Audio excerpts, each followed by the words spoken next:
Kyrie Jesu Domine, dona eis requiem. Good morning. As you can see, I'm wearing my Blues hat. To be honest, I'm not a big sports person. I try to pay attention to sports so I can at least have somewhat of a conversation with all my friends and neighbors who love sports. I know hockey fans are very excited. This is the farthest the Blues have ever gone since, I think, 1970. So it's pretty amazing. It's been an incredibly long time. Oftentimes I've referred to the Blues as the Cubs on ice. But look, if the Cubs can even make it to the World Series, then the Blues can make it and hopefully win the Stanley Cup. So very exciting for hockey fans and to all the St. Louis Blues fans. So I want to certainly hope they enjoy this run, and I hope we're not disappointed in it getting that way. But to be honest, even the disappointment of your team losing, for me on a scale of 1 to 10, it's about a 1. I just don't have that much buy-in to teams. Fun to watch, just not Father Tom's cup of tea. But I'll have the hat on, and I've got a couple other hats people have given me over the years that I will swap on and off till the Blues either make it or break it. So, not really praying for their victory, but I'm praying everybody has a good time. So anyway, what I wanted to talk about today was picked up this little coin here, ordered it off of stoic.com.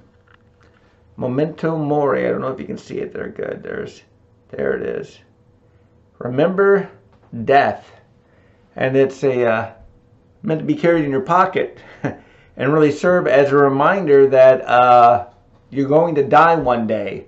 To never be unaware of that. Not to be obsessed with it. Not to be fearful of it, but to be mindful of it. Because mindfulness of death can hopefully lead us to mindfulness of living. Because the number one question about death is that the end of the line, or is there something on the other side? Of course, I am what I am because I believe there is something on the other side. I believe there is a benign God who loves us, who created us, who sacrificed immensely to redeem us, and who is trying to sanctify us each and every day. But that's revealed truth. You know, I can point to signs and stuff, but they can be dismissed by an unbeliever. I mean, that is the difference between faith and knowledge. And, you know, faith has been denigrated so bad in our culture. Now knowledge is. Things like gender issues. There's only 2, as I've said before. But now, thanks to somebody at a university, there's more genders than you have digits on your hands and feet. And it's really just, it's pretty crazy. But we want to be mindful of death. We want to reflect on it because we want to live a better life. We want to live the best life we believe is possible. For me, that's one revealed by faith in Jesus Christ and celebrated in the Roman Catholic tradition. And I'm so thankful I'm able to celebrate that here in the United States because I consider it the best of both worlds. I love my faith, as I hope all my Protestant brothers and sisters do. If you don't think your faith is the best faith, that it really reveals you the fullness of truth, draws you closest to God, gives you the greatest shot at sanctification in this life, you need to look elsewhere. You know, we want the best route to God. Not, well, I don't know, I think this is right, but I just don't know what else to do, so I'll just kind of stay here and hope it all works out. No, I think Roman Catholicism is without a doubt the surest route to God. As I said, I hope every other Christian out there believes that their particular expression of the faith, the one Christian faith, is the surest route. Because I don't want to knock other Christians. I don't want to poach them, nor do I want to take any garbage from them. Because the church with her long history is open to a lot of ridicule, not because of her beliefs, but because of the practice of her members.